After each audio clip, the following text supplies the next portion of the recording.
Hello student, good morning. कैसे हो आप सब लोग? ठीक होगे। ગયા ચેપ્ટરમાં આપણે કાવ્ય 18 સોના જેવી સવાર વિશેની સમજૂતી સમજ્યા હતા. હવે આપણે તેના અભ્યાસ અને સ્વાધ્યાય વિશેના સવાલ જવાબ આપણે આજે લખીશું. બધા ઓલ સ્ટુડન્ટ પોતપોતાની ટેક્સ્ટ બુક્સ ખોલશે. નવા પેજ ઉપર હેડિંગ મારવાનું છે. પાઠ 18 સોના જેવી સવાર. ત્યારબાદ લખો અભ્યાસ. મેં અહીંયા ઓનલી ફોર આન્સર લખ્યા છે. તમારે પોતાની ચોપડીમાં યાની કે ચોપડીમાંથી સવાલ અને જવાબ બંને લખવાના રહેશે. એમાં લખો પ્રશ્ન 1. નીચેના પ્રશ્નોના ઉત્તર માટે આપેલા વિકલ્પોમાંથી સાચો ઉત્તર શોધીને લખો. સાચો ઉત્તર શોધીને લખો.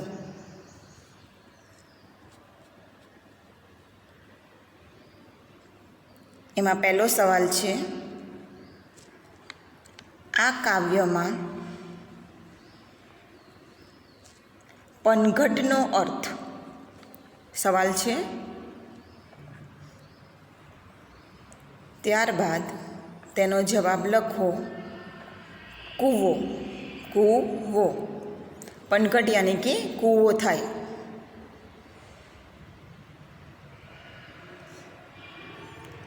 ત્યારબાદ બીજો સવાલ, પ્રકૃતિના કયા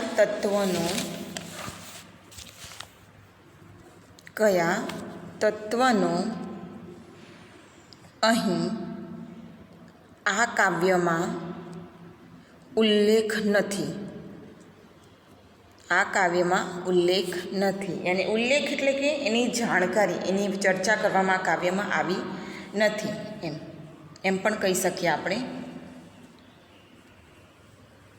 તો આમાં પણ દરેક વસ્તુની ચર્ચા કરવામાં આવી જ છે. સૂર્ય, પતંગિયું, વાદળ અને માટીના કણ.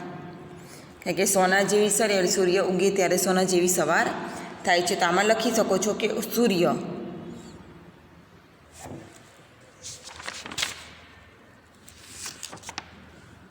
કારણ કે આમાં સૂર્ય વિશે કોઈ પણ વાક્ય મૂકવામાં આવ્યું નથી. એટલે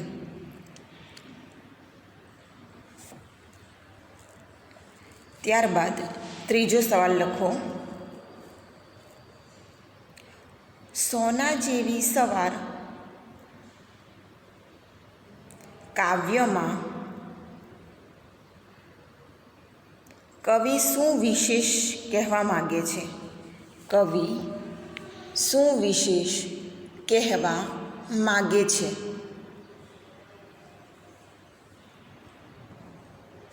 તેનો જવાબ લખો. તો સોના જેવી સવારમાં આપણને સૌથી વધારે પ્રકૃતિનું ગુણગાન, કે એ પ્રકૃતિ કેવી છે, કુદરતની વસ્તુઓ બધી કેવી દેખાય છે સવારે, એની અહીંયા વાત કરવામાં આવી છે આ કાવ્યમાં. તો આપણે એનો જવાબ લખીશું ગ. સવારની પ્રકૃતિનું ગુણગાન છે.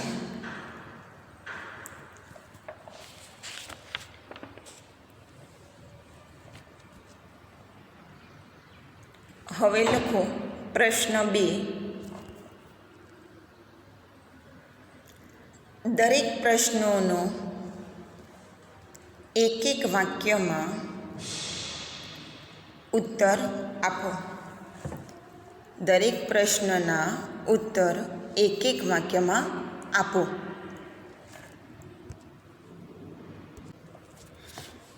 એનો પહેલો સવાલ લખો, સવાર ક્યાં ક્યાં ચમકી ઉઠી છે? સવાર ક્યાં ક્યાં ચમકી ઉઠી છે?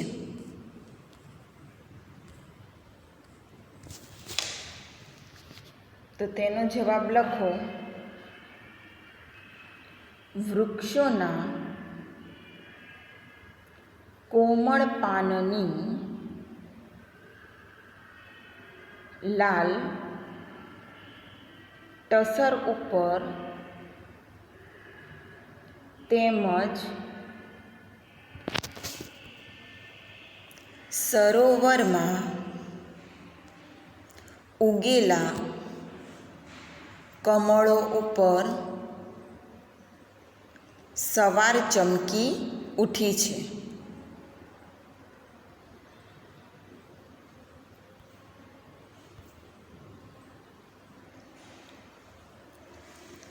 હવે લખો પ્રશ્ન 2.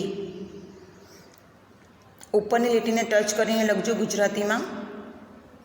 અક્ષર સારા કાઢજો અને રસોઈ દીર્ઘઈ કાના માતાની કોઈ મિસ્ટેક હોય ને છૂટું છૂટું લખજો, જેથી કરીને દરેક અક્ષર આપણને વંચાય. સવાલ બીજો લખો. તડકાની સવાર ઉપર શી અસર થઈ?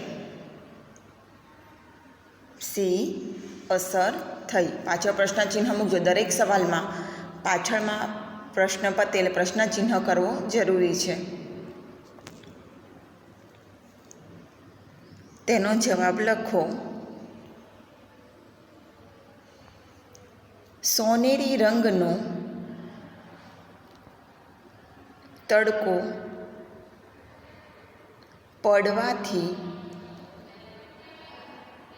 સવાર સોના જેવી લાગે છે.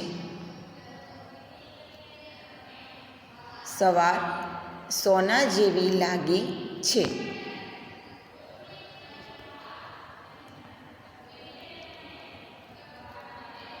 પ્રશ્ન 1 અને 2 બધાને લખાઈ ગયો હશે. હવે લખો પ્રશ્ન 3.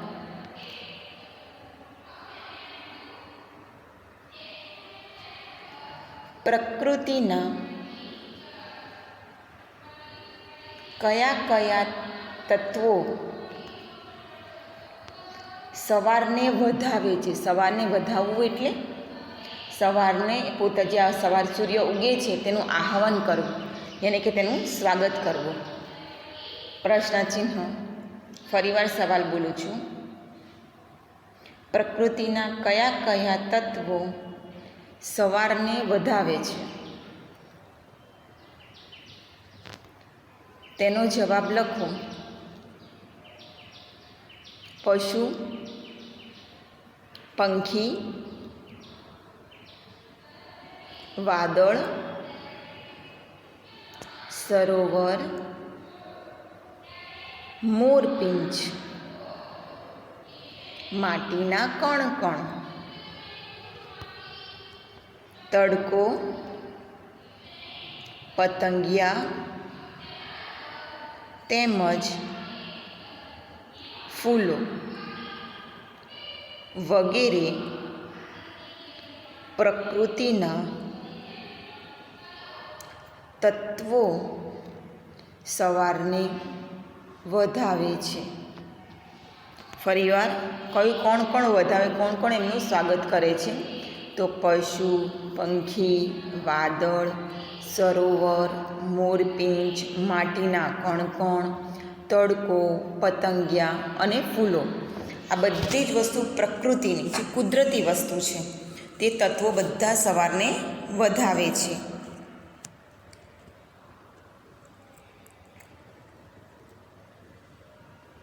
હવે લખો પ્રશ્ન 4.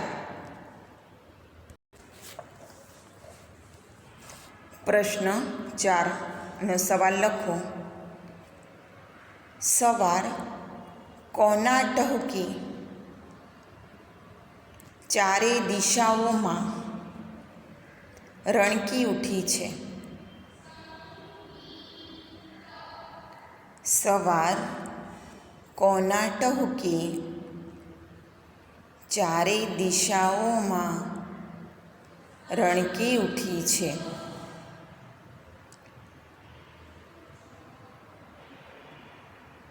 તેનો જવાબ લખો. સવાર પંખીઓના મધુર ટહુકે ચારે દિશાઓમાં રણકી ઉઠી છે.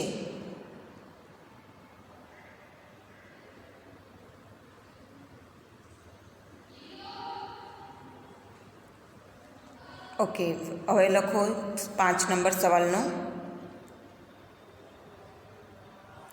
સવાર ક્યાં ઝબકી છે? ઝબકીની ઝબકી છે. પ્રશ્ન ચિહ્ન.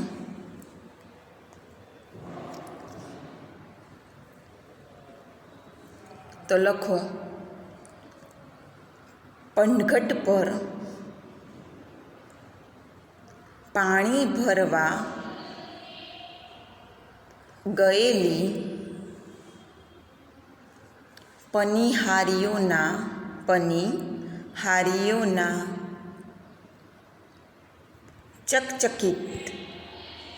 ચકચકિત બેડા પર સવાર ઝબકી છે.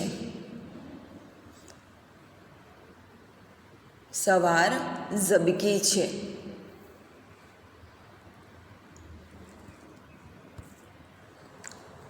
હવે લખો પ્રશ્ન 6. કોની રાતી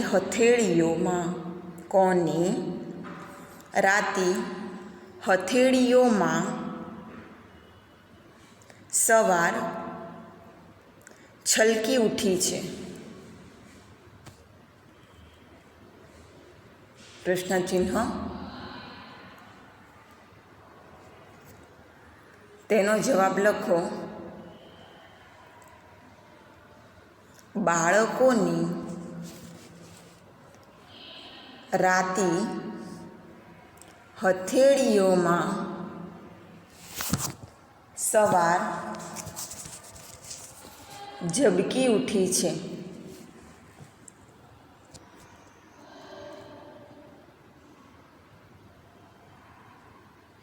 સવાર છલકી ઉઠી છે.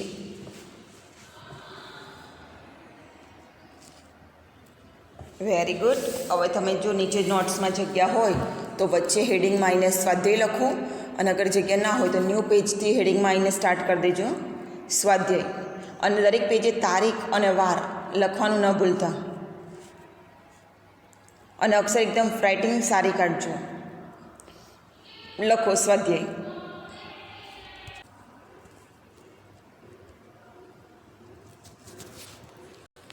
પ્રશ્ન 1. પ્રશ્નોના જવાબ આપો. આપણે હેડિંગ હંમેશા શોર્ટ ફોર્મમાં અને વ્યવસ્થિત માણીશું, જેથી કરીને ખ્યાલ આવી જાય.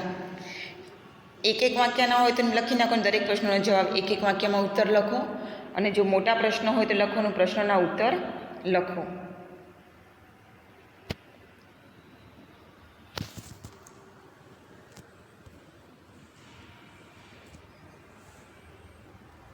હવે લખો સવાલ 1. સવારને સોના જેવી શા માટે કહેવામાં આવે છે? ફરીવાર, સવારને સોના જેવી શા માટે કહેવામાં આવે છે?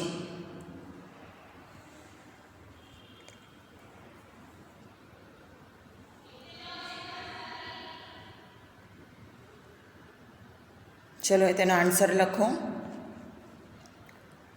સોનું પીળું હોય છે. સોનું યાની કે ગોલ્ડ, આપણે જે જ્વેલરી પહેરીએ છીએ ગળામાં સોનાના દાગીના, એ સોનાની અહીંયા વાત નથી કરવામાં, પણ જે સોનાનો તડકો છે એ પીળા રંગનો હોય છે. સૂર્યનો પ્રકાશ કેવો હોય છે? પીળો હોય છે. એટલે સોનું પીળું હોય છે. એટલે એ સોનું ગોલ્ડ જેવો કલર, એની વાત અહીંયા કરી છે આપણને. સોનું પીળું હોય છે. વહેલી સવારનો તડકો પણ પીળાશ પડતો હોય છે.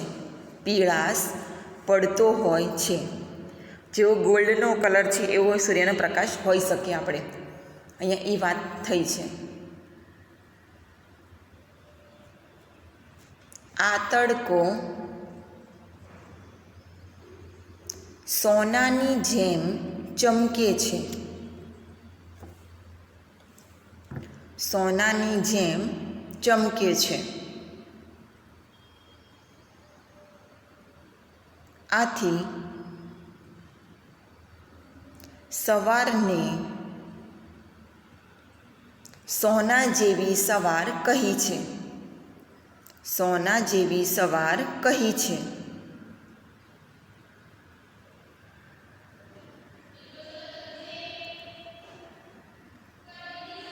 હવે લખો પ્રશ્ન 2.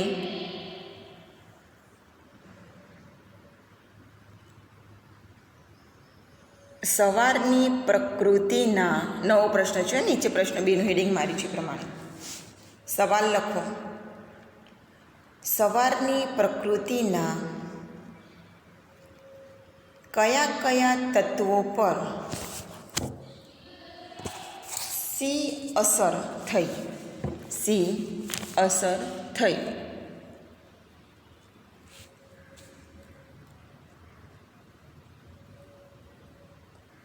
તેનો આન્સર લખો. પ્રકૃતિના વિવિધ તત્વો પર સવારની અસર થઈ છે.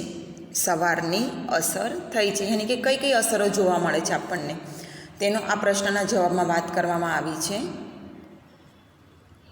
લખો. જેમ કે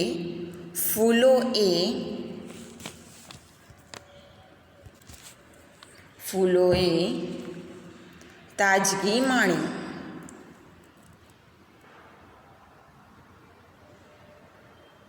કૂણા પાન ઉપર, કૂણા યાની કે નરમ પાન પણ કહી શકીએ આપણે. કૂણા પાન ઉપર લાલ ટસરો ફૂટી.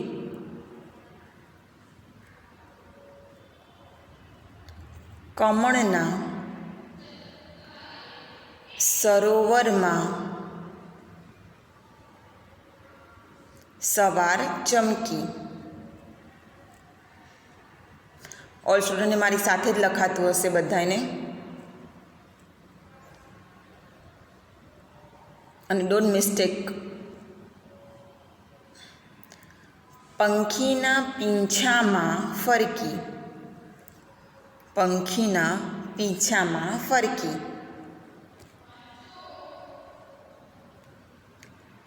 વાદળોમાં ઢળતી.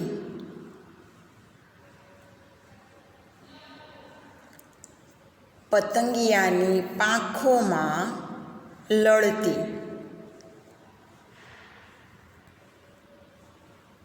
તડકામાં તાજગીરૂપ મહેકતી અનુભવાય છે.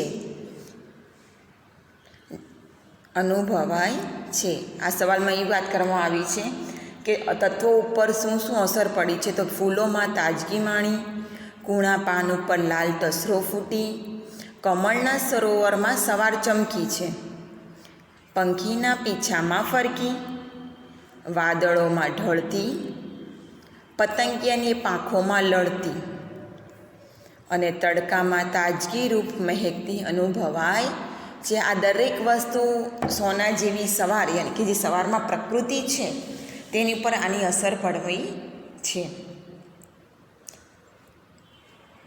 બધાને પ્રશ્ન એક લખાઈ ગયો હશે.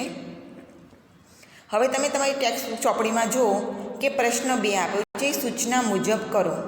જે પ્રશ્ન આપણે નોટબુક્સમાં લખવાનો નથી, કારણ કે આમાં નદી અને દરિયા કિનારાના શબ્દ વિશે 10 વાક્યો કીધા છે. શબ્દોને વાક્યને પ્રયોગ કરવાનો કીધો છે. એના વાક્યો પર વિરામ ચિહ્નો ઉપયોગ સાથે ફરી ફકરાને તમારા સ્વાધ્યાય મિત્રો સાથે સમક્ષ ચર્ચા કરવાની કહી છે. યાની કે આ સૂચના મુજબનું છે, જે આપણે લખવાનું નથી. તો આપણે ડાયરેક્ટ પ્રશ્ન 3નું હેડિંગ મારી દઈશું. આપણે પ્રશ્ન 3નું હેડિંગ મારીશું અને લખો. નીચે આપેલી કાવ્ય પંક્તિઓનો ભાવાર્થ લખો. કાવ્ય પંક્તિઓનો ભાવાર્થ લખો.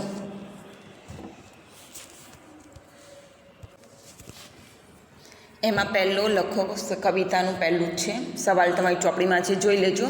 હું સાથે બોલું પણ છું. ટહુકે ટહુકે ચોગમ રણકી, સોના જેવી સવાર છે જી.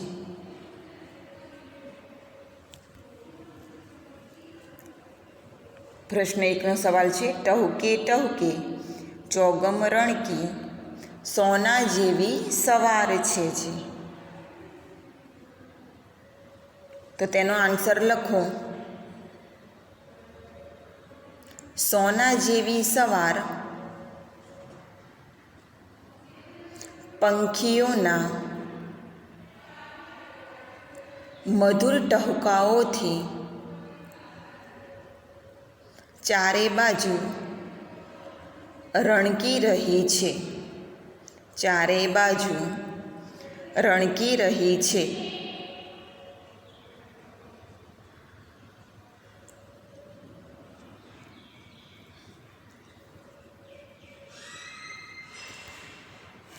સવાલ બીજો લખો. એમાંને માટે બીજી કાવ્ય પંક્તિ છે. પતંગિયાની પાંખી, પતંગિયાની પાંખી લડતી સોના જેવી સવાર છે. સોના જેવી સવાર છે જી.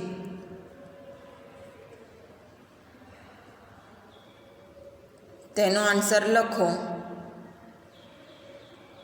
સોના જેવી સવાર નાજુક પતંગિયાની રંગીન પાંખોમાં લળી રહી છે.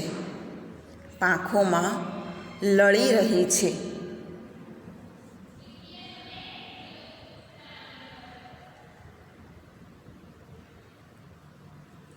મેં આની અંદર પ્રશ્ન સ્વાધ્યાયની અંદર જેમ કે પ્રશ્ન 1 પછી મેં પ્રશ્ન 2 નથી લખ્યો, પ્રશ્ન 3 છે, પણ મેં હેડિંગમાં પ્રશ્ન 2 જ લખ્યો છે. ડાયરેક્ટ પ્રશ્ન 1, 2, 3 અને 4. ચોપડીમાં આપણને 5 પ્રશ્નો આપ્યા છે. આપણા નોટબુકમાં પ્રશ્ન 4 જ થશે. ઓકે, હવે લખો પ્રશ્ન 3. આ કાવ્યમાં આવતા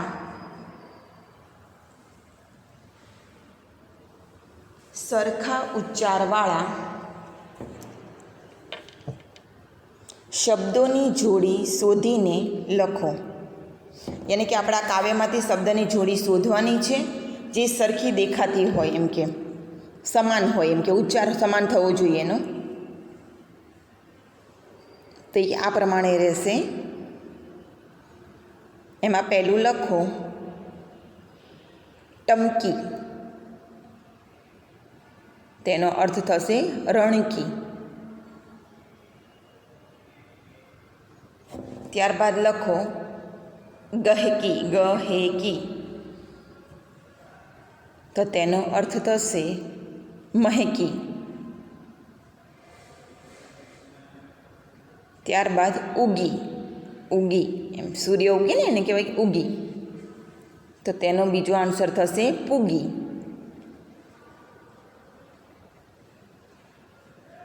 ત્યારબાદ ફરકી. તો છલકી. ચમકી. ઝબકી. જમરૂકનો જ નહીં, ઝબલાનો ઝ આવશે. જ અને ઝમાં ડિફરન્સ છે બોલવામાં પણ અને લખવામાં પણ. તમે ઝબકી લખી નાખો તો રોંગ પડે, કારણ કે એ જ અને ઝમાં ડિફરન્સ છે એટલે. અને છેલ્લું લખો 6 નંબરનું ઢળતી. તો તેનો અર્થ થશે લડતી.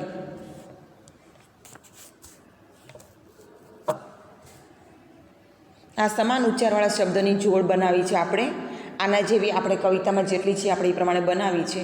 તમે ધારો, તમે વિચારો તો બીજી ઘણી બધી એવી છે જે તમે પોતે જાતે પોતાની હોમવર્ક બુક્સમાં બનાવી શકો છો.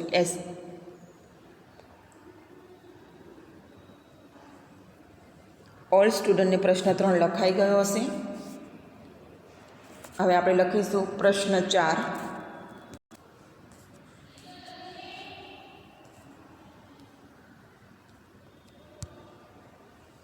પ્રશ્ન 4માં શું કીધું છે જુઓ, નીચેના વાક્યોમાંથી લખવાનું છે સાથે સાથે, નીચેના વાક્યોમાંથી કર્તા, કર્મ અને ક્રિયાપદ અલગ તારવીને આપો. યાની કે આપણે અલગ તારવીને આપો. યાની કે આપણે આની અંદર વાક્યોનો ઉપયોગ કરીને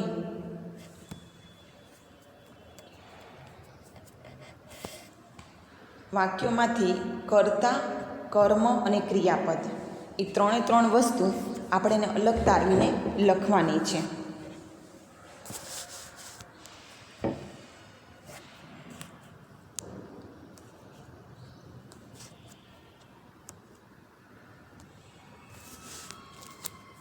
હવે શું કહે છે, મોહને રોટલા ખાધા. મોહને રોટલા ખાધા.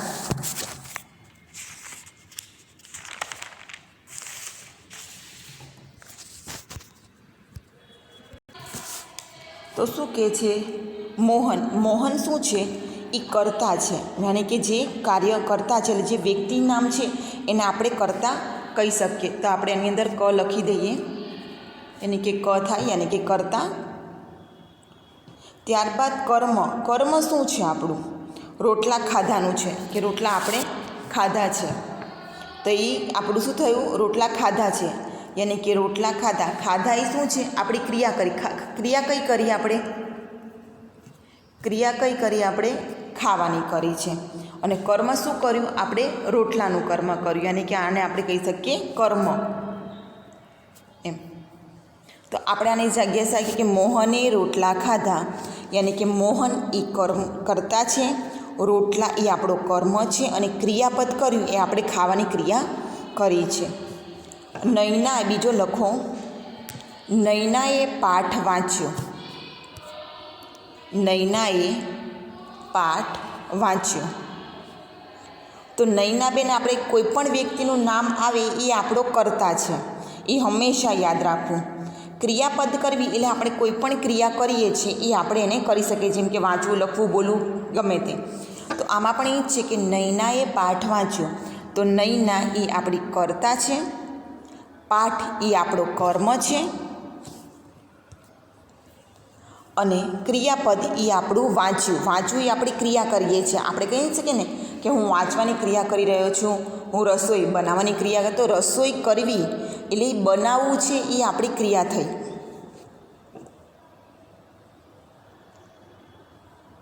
ત્યારબાદ પ્રશ્ન 3માં લખો, કનૈયાએ મટકી ફોડી. તો કનૈયો શું બનશે આપણી માટે, કર્તા બનશે. કનૈયો કર્તામાં આવશે. તો તમે કનૈયાની નીચે લાઇનિંગ કરીને જે મેં હેડિંગમાં બતાવી હતી તે કર્તા લખી શકો છો તમે. મટકી એ આપણું કર્મ છે, અને ક્રિયાપદ યાની કે ફોડી આપણી ક્રિયા છે, ફોડવાની આપણી ક્રિયા કરી છે. ત્યારબાદ પ્રશ્ન 4, ગૌરીએ છાશ પીધી. ગૌરીએ છાશ પીધી. તો ગૌરી એ આપણી કર્તા, છાશ એ આપણી કર્મ, અને ક્રિયાપદ આપણે કર્યું પીવાનું. ક્રિયાપદ કર્યું આપણે પીવાનું. તો ઓલ સ્ટુડન્ટ્સને કર્તા, કર્મ અને ક્રિયાપદનો ખ્યાલ આવી ગયો હશે. ઓલ સ્ટુડન્ટે લખ્યું પણ હશે. કોઈ પણ મિસ્ટેક્સ લાગે, કોઈ પણ પ્રોબ્લેમ્સ હોય તો તમે મને જ્યારે પણ સ્કૂલમાં મને મળવા આવો સ્ટુડન્ટ્સ, ત્યારે તમે મને જણાવી શકો છો, તો હું તમને એનું સોલ્વ પણ કરાવી દઈશ. અને ઓલ સ્ટુડન્ટને દરેક વસ્તુનો ખ્યાલ આવ્યો હશે. અહીંયા આજે આપણે સોના જેવી સવારનો અભ્યાસ અને સ્વાધ્યાય પૂરું થયું. નેક્સ્ટ લેક્ચરમાં આપણે આનું વ્યાકરણ અને ન્યૂ પાર્ટ બંને આપણે સાથે સ્ટાર્ટ કરીશું. Okay, all students, goodbye and take care.